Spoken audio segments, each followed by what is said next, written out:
Welcome back to the Bible Reading Project. It is Wednesday, hump day. I'm with my best friend. If I say best friend, it's going to hurt Ryan's feelings. It's okay. I'm with my okay friend. Mediocre friend. Miss Missy Peterbilt. David is your hubby. Yes. Who works for the old company, and he's our official Secret Santa. Yes. He's our Secret Santa. So thank you for, I loved yesterday. You inspired me yesterday, and I've taken a challenge. Oh, God, I should have called Robin first. You sucked me into it, and you didn't even try. But that's how inspiring it is. Because what inspired me, you're 1,100 and some odd days running, right? How many did you say? It was 1124 today. 1124. 1,124 days straight. No excuses. I told you I used to run, and you were kind of shocked. Of course, look at me, right? It's like, because you're like, you ran? And that's one of the reasons, I'm a big boy. That's insulting when people are like, you ran. No, I used to run all the time. I was running every day. I ran 3 to 5 miles a day, all the time, every day. And when I say running, I mean, I'm 7-minute, 8-minute mile maybe. So it's not like I'm a speedster. But my goal was to run the Atlanta or any marathon. Actually, the marathon I wanted to run was the Savannah Marathon because it's all flat and there's not one hill. And I was training for it. And then I decided to run the Atlanta Marathon, which lots of hills. It's miserable. And the day of the marathon, I woke up and put my shoes on, and my Achilles heel, just something happened to it. And I couldn't even run I thought, well, I'm going to try to run the end of my dad's driveway. And I couldn't even run the end of his driveway. Man. So I never even showed up. And I just kind of quit. I was hurt. And I thought it's going to take me probably 2 months to heal the Achilles. I think I almost tore it. I was running so much. And I just quit. And I've never gotten back into it. I tried a little bit. I did prayer walks. So I'm in. Yay. 2022. Every single day, hashtag, I need at least, and I got to keep telling myself, I only need to invest 10 minutes. So I'm going to do it at least. If you walk fast, I'm going to do at least a mile. Or run fast. Yeah, I'm going to do at least a mile a day. And then I'll hashtag it. And I'm going to try I'm not going to try. I am going to do 2022. Now, we live in Georgia. I'm starting in winter. Yeah. So I'm probably going to need you and your husband to go, did you call that fat boy and tell him he's got to run today? Something like me and your husband golf every week, right? Yeah. So he can trash talk me really well. You can run on the golf course. I could do that. Yeah. I could run like 9 holes. Yeah. While that's awesome. So you tell him he can trash talk me if he wants to. Now, me and you've never been on the show before, but I need to ask you because I ask everybody, what do you think about my tattoo? What do you think about tattoos in general? Are you a tattoo mom or no? No. Oh. No. Oh, wow. You need to leave the show. But, I mean, it's beautiful, and I love the story behind it, so yeah. But you're not a tattoo person. No. I don't have any. David doesn't have any, and right now our children don't have any. So. And you're probably praying as a mother they don't. Well, I told them if they get one, they're out. I'll wash it off. And they said they don't come off, and I said with a wire brush, all things are possible. That is what? Yeah, awesome right? Mother. Yeah. How incredible is that, though? But you stick to your guns. Come in my house with a tattoo, I will wash it off. But I don't judge you for yours. No, that's you're cool. a grown man. And I wouldn't want you to wash it off. It'll hurt. Yeah. But I like the fact that you're strong. Like, no, you will not get a tattoo. But you would love them if they did. If your precious daughter, and you got 2 of them, came home and it said, Mom. It would be hard to scrub that off with a wire brush, right? No. If it just said, I love my mom, best mom in the world, and you have to scrub off mom. Yeah. I'm just telling you, I'm trying to prep you. Okay. Because if they get mom, it's tough, right? Thank you for hanging out with me. Thank you for your inspiring testimony. I'm going to ask you to open up because I'm a snooker you to stay every day. But would you open up tomorrow? Welcome back to the Bible reading show. Thank you. Okay. So I left you with a question yesterday. I'm going to start again. Matthew 19. Would you mind sharing a little of your story? Oh, sure. Okay. And because I think it might help some people. Okay. Matthew 19:1. When Jesus had finished saying these things, he left Galilee and went down to the region of Judea east of Jordan River. Large crowds followed him there, and he healed their sick. Some Pharisees came and tried to trap him with the question, should a man be allowed to divorce his wife for just any reason? Haven't you read the scriptures, Jesus said? They record that from the beginning God made them male and female. This explains why a man leaves his father and mother and is joined to his wife, and the two are united as one. Since they're no longer two but one, let no one split apart what God has joined together. Then why did Moses say in the law that a man could give his wife a written notice of divorce and send her away, he asked. Jesus replied, Moses permitted divorce only as a concession to your hard hearts, but it was not what God originally intended. Your testimony and your sweet hub's testimony is kind of had a marriage crash. I guess y'all could have divorced. You could have, I heard your story. You can tell as much of it or little of it as you want. But God's redeemed it, and I'd just like you to share as little or as much as you want of how did God get you to a place to where y'all decided to save the marriage, and get you to a place to where your heart was no longer hard. Because Jesus says the reason I let you divorce is your heart gets hardened, and I think there's a lot of people who have marriages, but because of a hurt, a disappointment, a failure, a cheating, a whatever. The heart gets hard, and then when the heart gets hard, marriage never is what it can be, and couples, even before they divorce, they start splitting apart emotionally, and especially Christians, because we don't divorce, so we just, and I always say, so God's happy you live together miserable, like that's better option, and I always try to teach people the better option is don't let your heart get hard. Right. Because once it does, it is a hellhole of a mess. So share a little bit about maybe your backstory and how you as a wife and David as a husband decided, no, let's make this work, and how you kept your heart from getting hard. Wow. So this is you snuck this one in. I did. And you don't even have to talk about it. I know. I'm good with it. So, because it's one of our, hugest testimonies as a couple. Because you've taught marriage courses before, right? Yeah. On forgiving forward. Yes. Helping other couples find freedom. So that is something y'all do very well. Yes. But it's not just a class. Y'all had to walk it out. We did. So it was 9 years ago, like currently, Sure. It was this time of year. David actually had an affair that was going on for several months, and I was completely blindsided, as was the other. So no husband. clue it was happening. No clue. Okay. No clue. All we right. were up to our heads in ministry, and Okay. this was something that happened within our church that we went to. Okay. And it was just absolutely heartbreaking. It was. I think at that point we had been married 13 years. Okay. 12 or 13 years, I think, something like that. But yeah, so I was totally blindsided by it. But one of the things that David and I went through premarital counseling before we got married. Okay. And one thing that our pastor told us at the time is if you go into a marriage with divorce as an option, at some point you'll take it. I love it. And yes, that's true. David and I both came from broken families, and that was something, nobody goes into a marriage thinking, we'll get divorced one day. This will be fun. Right.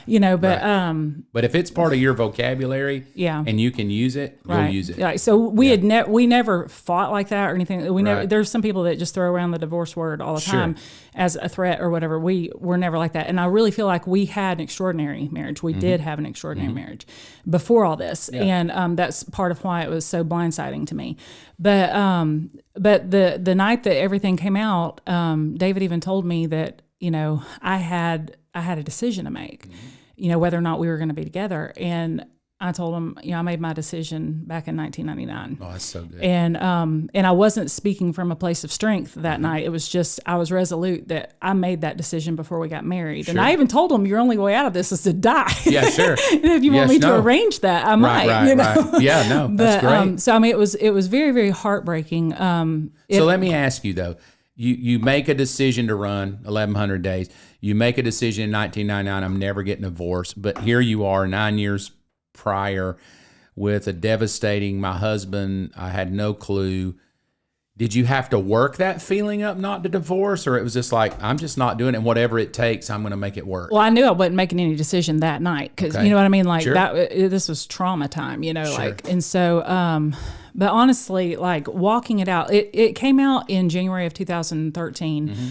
And it was several months before I knew that we were probably going to be able to stay together. Okay. But I just gave it to God completely. Yeah. I knew that I didn't have a decision to make. I just knew that I had to walk out whatever this was.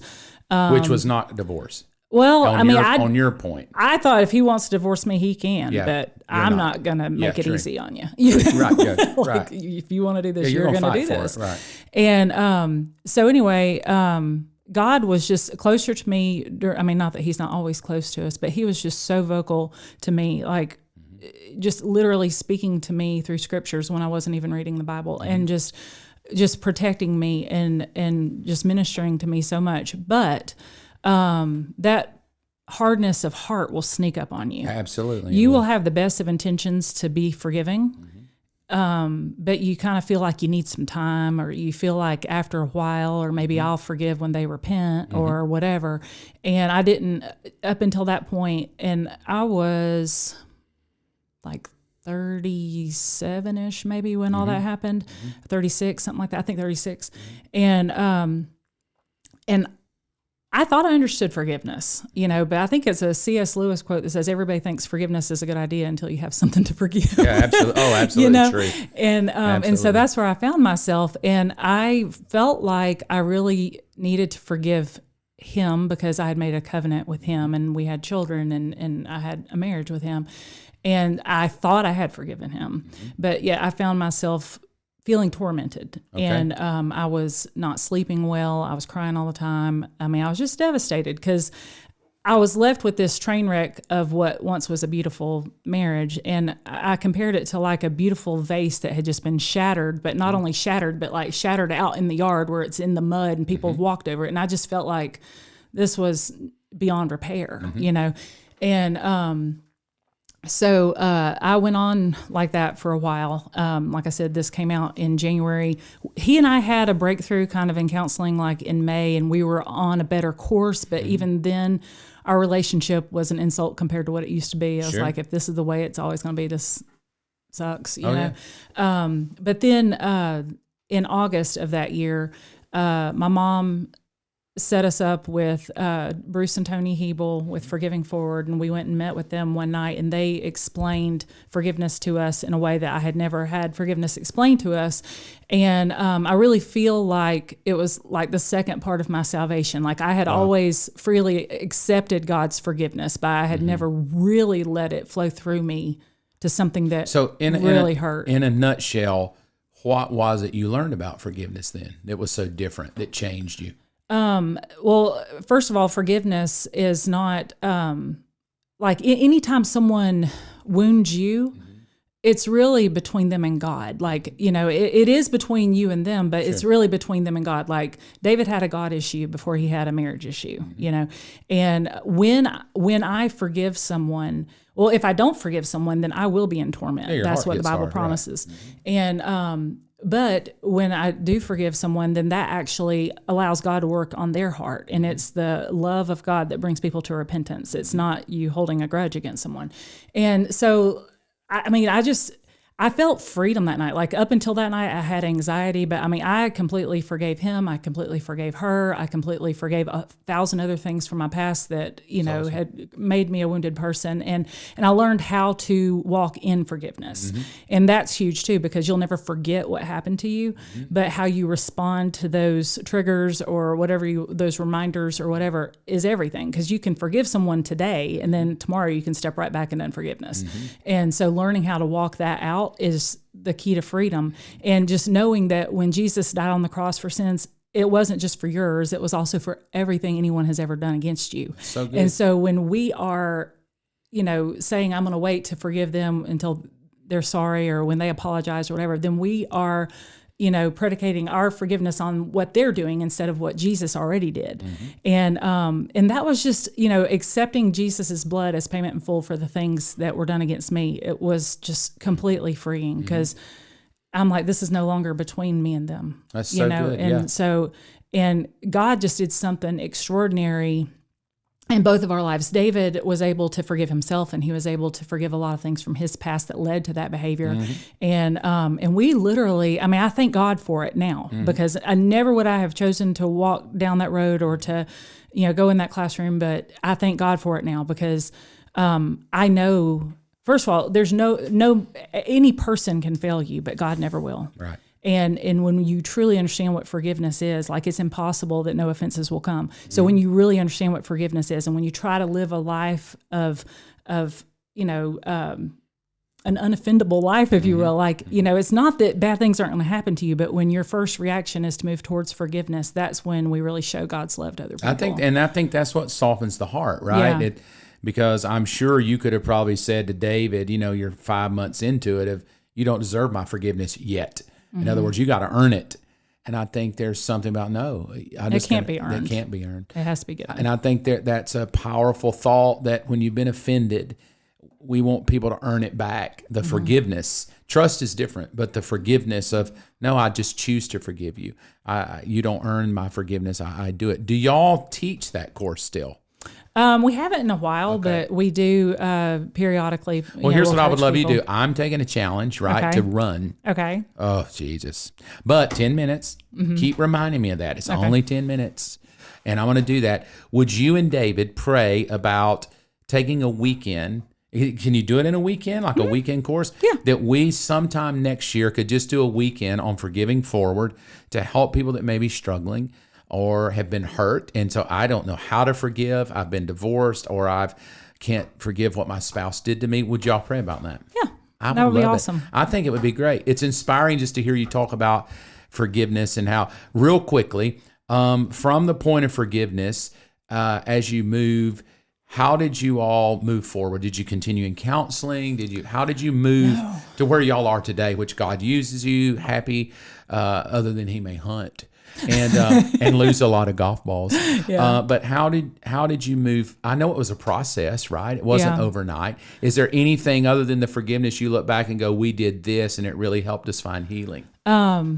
Mainly it was the forgiveness and knowing how to just continually walk out that forgiveness every day. Like, but we did, because like I said, we had an extraordinary marriage before all this.